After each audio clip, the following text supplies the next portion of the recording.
राम जय सिया राम। बोलो श्री राम जय सिया राम। कि बोलो श्री राम जय सिया राम। बोलो श्री राम जय सिया राम। बोलो श्री राम जय सिया राम। बोलो श्री राम जय सिया राम। बोलो श्री राम जय सिया राम। बोलो श्री राम जय सिया राम। कि बोलो श्री राम जय सिया राम। बोलो श्री राम जय सिया राम। बोलो श्री राम जय सिया राम। बोलो श्री राम जय सिया राम। बोलिए श्री सीताराम जी महाराज की जय हो। बोलिए श्री राधा रानी सरकार की जय हो। बोलिए श्री गीता महारानी जी की जय जयकार हो। बोलिए व्यास जी महाराज की जय जयकार हो। बोलिए बाबा सुखरामदास जी महाराज की जय जयकार हो। बोलिए परम पूज संत श्री प्रेमानंद जी महाराज की जय जयकार हो। बोलिए सदगुरुदेव भगवान की जय जयकार हो। बोलिए सब संतन की जय जयकार हो। बोलिए अपने अपने माता पिता भाई बंधु गुरु भगवान की जय जयकार हो। बोलिए संध्या बंदन महारानी जी के जय जयकार हो। चलते हैं गीता महारानी के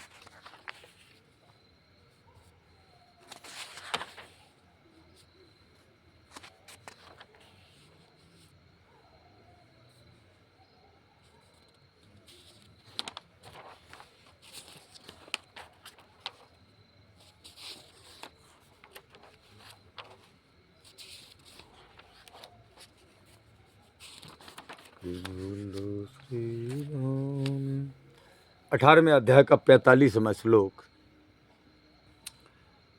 बाबा सुखरामदास जी कहते हैं कि स्वभावज कर्मों का वर्णन करने का प्रयोजन क्या है। बोले इसको अब आगे के 2 श्लोकों में बताते हैं, 45वें और 46वें में। स्वे स्वे कर्मण्यहृताः संसिद्धं लभते नरः स्वे कर्म निरतः सिद्ध्यम यथा विन्दति तत्क्षणु। बाबा सुखरामदास जी कहते हैं भैया अपने अपने कर्म में तत्परता पूर्वक लगा हुआ मनुष्य सम्यक सिद्ध परमात्मा को प्राप्त कर लेता है। कौन सा मनुष्य? जो अपने अपने कर्मों में तत्परता पूर्वक लगा है। अपने कर्म में लगा हुआ मनुष्य जिस प्रकार सिद्धि को प्राप्त होता है उस प्रकार को तू मेरे से सुन। भगवान कहते कि अर्जुन स्वे स्वे कर्मण्यहृताः संसिद्धम लभते नराः। गीता के अध्ययन से ऐसा मालूम होता है, बाबा सुखरामदास जी कहते हैं कि गीता महारानी के अध्ययन से, पढ़ने से और श्रवण करने से ऐसा मालूम होता है कि मनुष्य की जैसी स्वतः सिद्ध स्वाभाविक प्रकृति यानी स्वभाव है, उसमें अगर वह कोई नई उलझन पैदा ना करे, राग दोष ना करे, तो वह प्रकृति उसका स्वाभाविक ही कल्याण कर देती है। अपने स्वभाव में परिवर्तन नहीं करना चाहिए। हम जब होश में आते हैं इसके पहले हमारा बिल्कुल स्वभाव सात्विक होता है, इसके बाद हम अपने स्वभाव में परिवर्तन करते हैं। अगर हम अपने स्वभाव में परिवर्तन ना करें तो इस संसार प्रकृति ही हमारा कल्याण कर देगी, क्योंकि हम अच्छा कर्म करेंगे हमारा कल्याण हो जाएगा। इसका मतलब यह हुआ कि प्रकृति के द्वारा प्रवाह रूप से अपने आप होने वाले जो स्वाभाविक कर्म हैं प्रकृति की तरफ से, उनका स्वार्थ त्याग पूर्वक प्रीति और तत्परता से आचरण करें, परंतु कर्मों के प्रभाव के साथ ना राग हो, ना द्वेष हो और ना फल की इच्छा हो। राग द्वेष और फल इच्छा से रहित होकर क्रिया करने से करने का वेग शांत हो जाता है महाराज, और कर्म में आसक्ति ना होने से नया वेग जो है वो फिर पैदा नहीं होता है। इससे प्रकृति के पदार्थों और क्रियाओं के साथ निर्लिप्तता यानी असंगता आ जाती है।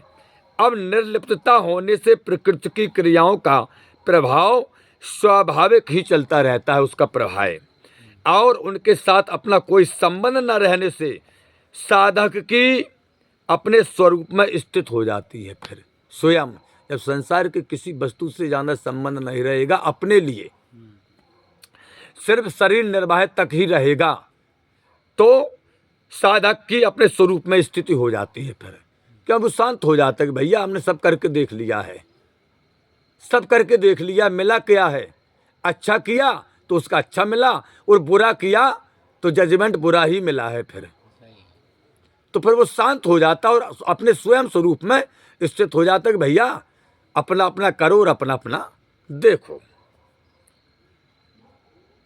परम पूज्य सुखरामदास जी महाराज कहते हैं जो प्राणी मात्र की स्वतः स्वाभाविक है, हमारा जो स्वयं स्वभाव है, अपने स्वरूप में स्थित होने पर उसका परमात्मा की तरफ स्वाभाविक आकर्षण हो जाता है।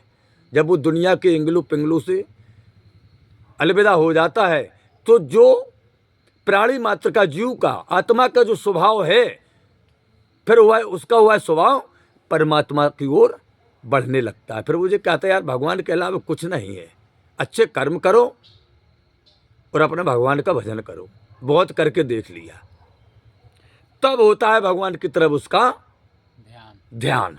जब वो अपने में स्थित हो जाता है कि भैया हमने सब देख लिया बस। परंतु यह सब होता है कर्मों में अविरत होने से, आसक्ति होने से नहीं। कर्मों में आसक्ति रखोगे, बात वही है, तो फिर परमात्मा में ध्यान लगेगा ही नहीं। हाँ, आसक्ति नहीं। जो काम हमारे दिनचर्या में है वो हमको सब करना है, उस सब काम करने में भगवान का राम राम नाम करना है। हम गोबर डाल रहे राम राम राम राम, कोई भी कार्य कर रहे राम राम राम राम। भाई मुँह से तो कार्य होता नहीं, जरूर देख ले कल। अब क्या होगा? बाबा सुखरामदास जी कहते हैं कि कर्मों में एक तो अविरत होती है और एक आसक्ति होती है। कर्मों में एक तो आसक्ति होती है और एक अविरत होती है। अपने स्वाभाविक कर्मों को केवल दूसरों के हित के लिए तत्परता और उत्साह पूर्वक करने से, अर्थात केवल देने के लिए कर्म करने से मन में जो प्रसन्नता होती है उसका नाम अविरति है।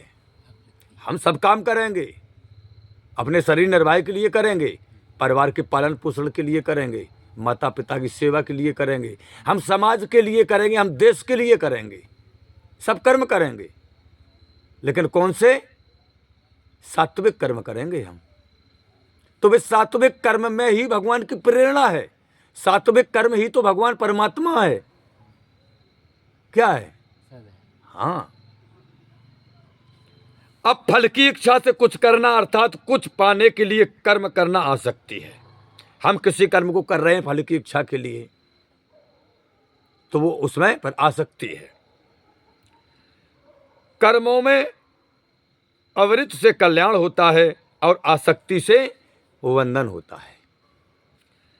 इस प्रकार के स्वे स्वे कर्माणि स्वे कर्मणः तम अभ्यचर्य स्वभाव नियतम कर्म सहजम कर्मम आदि शब्दों में कर्म शब्द एक वचन में आया है। इसका मतलब यह हुआ, बाबा सुखरामदास जी कहते कि मनुष्य प्रीति और तत्परता पूर्वक चाहे एक कर्म करे, प्रीति यानी प्रेम से, स्नेह से, और तत्परता से यानी पूरी लगन से भले ही एक कर्म करे चाहे अनेक कर्म करे, उसका उद्देश्य केवल परमात्मा प्राप्ति होने से उसकी कार्य कर्तव्य निष्ठा एक ही होती है। परमात्मा प्राप्ति के उद्देश्य को लेकर के मनुष्य जितने भी कर्म करता है वे सब कर्म अंत में उसी उद्देश्य में ही लीन हो जाते हैं, अर्थात उसी उद्देश्य की पूर्ति करने वाले हो जाते हैं। जैसे बाबा सुखरामदास जी कहते हैं कि हे संत महात्माओं, मान लो जैसे गंगा जी हिमालय की पूर्ति करने वाले, जैसे गंगा जी हिमालय से निकल करके गंगा सागर तक जाती हैं। कहाँ से निकली? हिमालय से। और कहाँ तक जाती हैं? गंगा सागर तक। तो नद नदियाँ, झरने, सरोवर, वर्षा का जल, ये सभी उसकी धारा में मिलकर के गंगा से एक हो जाते हैं। नद के जल हों, नदमाले अपने नाला, नदियाँ हों, झरने हों, सरोवर हों, वर्षा का पानी हो, सब मिलकर के गंगा में एक हो जाता है। फिर क्या कहलाता है? गंगा जल। ऐसे ही उद्देश्य वाले के सभी कार्य, सभी कर्म उसके उद्देश्य में मिल जाते हैं, परंतु जिसके कर्मों में आसक्ति है वह एक कर्म करके अनेक फल चाहता है अथवा अनेक कर्म करके एक फल चाहता है, अतः उसका उद्देश्य एक परमात्मा की प्राप्ति का ना होने से उसकी कर्तव्य निष्ठा एक नहीं होती। ये गीता महारानी के दूसरे अध्याय का 41वां श्लोक कहता है कि सोए कर्म निरतः सिद्धमम यतः वेदंती तत्क्षणु। बाबा सुखरामदास जी कहते, भैया अपने कर्म में प्रीति पूर्वक, प्रेम पूर्वक, स्नेह पूर्वक, तत्परता से, लगन से लगा हुआ मनुष्य परमात्मा को जैसे प्राप्त होता है वह सुनो। कैसे प्राप्त होता है? बाबा कहते हैं सुनो। अर्थात कर्म मात्र परमात्मा प्राप्ति का साधन है। हमारा परमात्मा प्राप्ति का कौन सा साधन है? हमारा कर्म। इस बात को सुनो और सुन करके ठीक तरह से समझो और ठीक तरह से समझ करके अपने जीवन में जरूर उतारो। विशेष बात क्या है? बाबा सुखरामदास जी कहते हैं कि मालिक की सुख सुविधा की सामग्री जुटा देना, मालिक के दैनिक कार्यों में अनुकूलता उपस्थित कर देना आदि कार्य तो वेतन लेने वाला नौकर भी कर सकता है। मालिक की सामग्री इकट्ठी करना, मालिक की व्यवस्थाएं लगाना, तो ये तो वेतन लेने वाला एक कर्मचारी भी कर सकता है, परंतु उसमें क्रिया की कि इतना काम करना है और समय की कि इतने घंटे समय करना है, प्रधानता रहती है वेतन वाले को कि इतना काम करना और इतने समय में करना है। इसलिए वह काम धंधा सेवा नहीं बन पाता, वो सेवा नहीं बन पाता क्योंकि वेतन ले रहा है, समय निश्चित है और काम भी निश्चित है, तो वो सेवा नहीं बन पाता। यदि मालिक का वह काम धंधा आदर पूर्वक सेवा बुद्धि से, महत्व बुद्धि से किया जाए तो वह सेवा हो जाता है। सेव्य बुद्धि, महत्व बुद्धि चाहे जन्म के संबंध से हो चाहे विद्या के संबंध से, जन्म के संबंध से हो सेवा बुद्धि और चाहे हमारी विद्या के संबंध से हो, चाहे वर्ण आश्रम के संबंध से हो, चाहे योग्यता के संबंध से हो, चाहे अधिकार के संबंध से हो, चाहे सद्गुण सदाचार के संबंध से क्यों ना हो, जहां महत्व बुद्धि हो जाती है वहां सेव्य को सुख आराम कैसे मिलेगा? सेव की प्रसन्नता किस बात में है? सेव का क्या रुख है, क्या रुचि है? ऐसा भाव होने से जो भी काम किया जाए वह सेवा हो जाता है। यानी हम बाबा जी की सेवा कर रहे तो हमें बाबा जी की इच्छा जाननी चाहिए कि बाबा जी को क्या चाहिए, उस बाबत में अगर हम सेवा करें तो वो सेवा हो जाएगी। सेवा का वही काम पूजा विधि भगवान बुद्धि, गुरु बुद्धि आदि से किया जाए और पूज भाव से चंदन लगाया जाए, पुष्प चढ़ाए जाए, माला पहनाई जाए, आरती की जाए तो वह काम पूजन हो जाता है। इससे सेव के चरण स्पर्श अथवा दर्शन मात्र से चित्त की प्रसन्नता, हृदय की गदगद्यता और शरीर की रोमांचित होना आदि होते। हम किसी के चरण स्पर्श कर लेते हैं तो हृदय गदगद हो जाता है, शरीर रोमांच होता, क्योंकि वो सर पर हाथ धर के कहता कि भैया खुश रहो, आशीर्वाद मिलता है। तो अच्छा, और सेव के प्रति विशेष भाव प्रकट होते हैं, उससे सेव की सेवा में कुछ शिथिलता आ जाती है महाराज, परंतु भावों के बढ़नों पर अंतःकरण हमारा हृदय शुद्ध, भगवत प्रेम, भगवत दर्शन आदि हो जाते हैं। बाबा सुखरामदास जी महाराज कहते हैं, मालिक का समय समय पर काम धंधा करने से नौकर को पैसे मिल जाते हैं और सेव की सेवा करने से सेवक को अंतःकरण शुद्ध पूर्वक भगवत प्राप्ति हो जाती है। जो मालिक की समय समय पर सेवा करता है, काम धंधा करता है, क्योंकि पैसे से वेतन ले रहा है, तो उसको क्या मिलता है? पैसे मिलते हैं। और सेव की सेवा करने से सेवक को क्या मिलता है? जो सिर्फ सेवा भाव से कर रहा है, बोले उसका अंतःकरण शुद्ध हो जाता है, हृदय शुद्ध हो जाता है, भगवत प्राप्ति हो जाती है। परंतु पूजा भाव के बढ़ने से तो पूजन को तत्काल भगवत प्राप्ति हो जाती है। किसको हो जाती है भगवत प्राप्ति? पूजा भाव के बढ़ने से तो पूजन को, जो पूजा करता है, पूजक को तत्काल भगवत प्राप्त हो जाती है। इसका मतलब यह हुआ कि चरण चापी तो नौकर भी करता है, पर उसको सेवा का आनंद नहीं मिलता, क्योंकि उसकी दृष्टि पैसों पर रहती है। परंतु जो सेवा बुद्धि से चरण चापी करता है, उसको सेवा में विशेष आनंद मिलता है। भगवान की मंदिर की पूजा है, एक पुजारी वेतन पे करत, उसका भाव अलग है। हाँ, सही है। और जो भक्त आते हैं मंदिरों में, वो भले 1 मिनट के लिए चरण बंदगी करने ले आए, लेकिन उनका आनंद से हृदय गदगद हो जाता है। इतना अंतर है।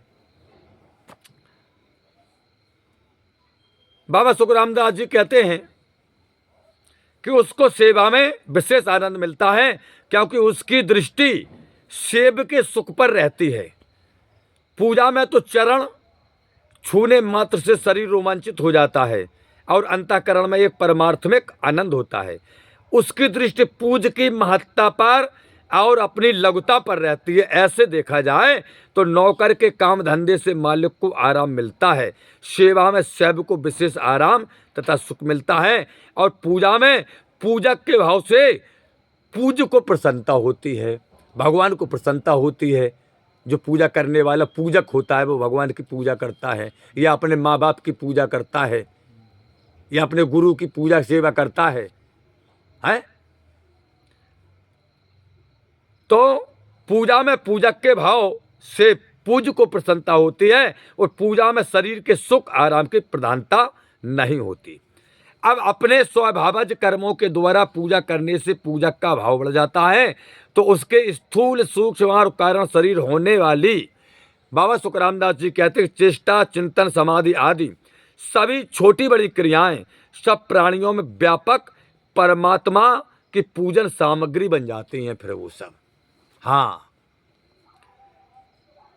अब उसकी दैनिक चर्या मैन क्या है? दैनिक दिनचर्या।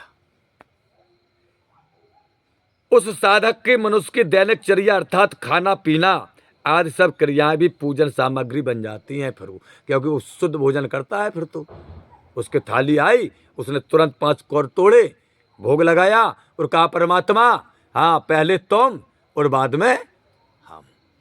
तो वो प्रसादी बन जाती है। साधक की हर वस्तु प्रसादी बन जाती है। अगर भगवान का भक्त है तो लोग बाग नहीं कहते कि महाराज जी कुछ आशीर्वाद में दे दो, तो देखते हैं हम और आप गुड़िया वगैरह दे देते हैं, तो वो गुड़िया भी एक प्रसाद बन जाता है भक्तों के लिए महाराज, और वो अपना काम करता है।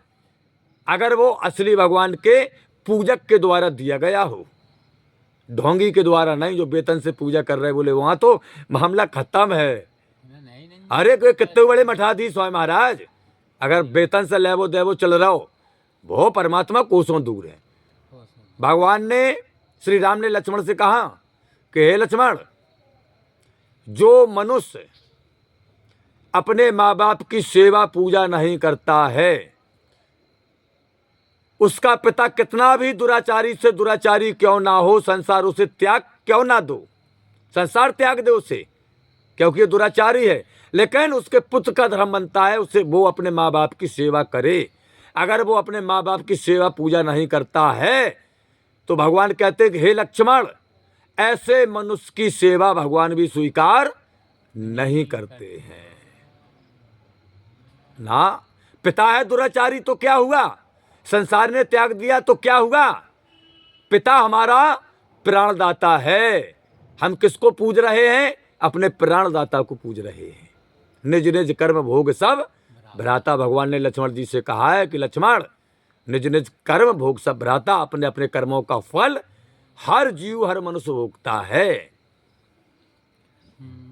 अब इसमें खाना पीना, जैसा खाएंगे हम अन्न, कैसा बनेगा हमारा मन। तो साधक को, जो भगवान के भक्त हैं, उन्हें शुद्ध भोजन करना चाहिए।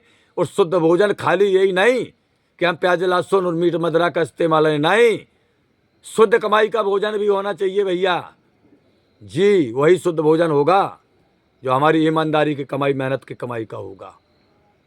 हाँ, भगवान ऐसे ग्रहण नहीं करते हैं, भगवान तपाते हैं बिल्कुल। बाबा सुखरामदास जी कहते, जैसे ज्ञान योगी का मैं कुछ भी नहीं करता हूं, यह भाव हरदम बना रहता है। जो ज्ञानी होता है ना, तो हर काम में वो कहता है, अरे भैया मैं क्या करता हूं, सब भगवान करते हैं। आप लोग कर रहे हैं, जनता कर रहे हैं, मैं क्या करता हूं, सब भगवान करते हैं। ये कौन कहता है, किसका भाव होता है? ज्ञानी पुरुष का। क्योंकि वो जानता है, वो जानता है कि हम जो भी कर्म कर रहे हैं पल पल में, वो किसके आदेश पर कर रहे हैं? मेरे मालिक की दुकान में है सबका जीवन खाता। पहले ही जन्म से पहले लग गया हमारे जीवन का खाता कि इतने वर्ष की तुम्हारी उम्र है और फलाने दिन फलाने पल तुमको ये कर्म करना पड़ेगा। ये उसे जानकारी है, इसलिए वो कहता, भैया मैं कुछ नहीं कर रहा हूं, सब परमात्मा करा रहा है, मैं तो वही कर रहा हूं।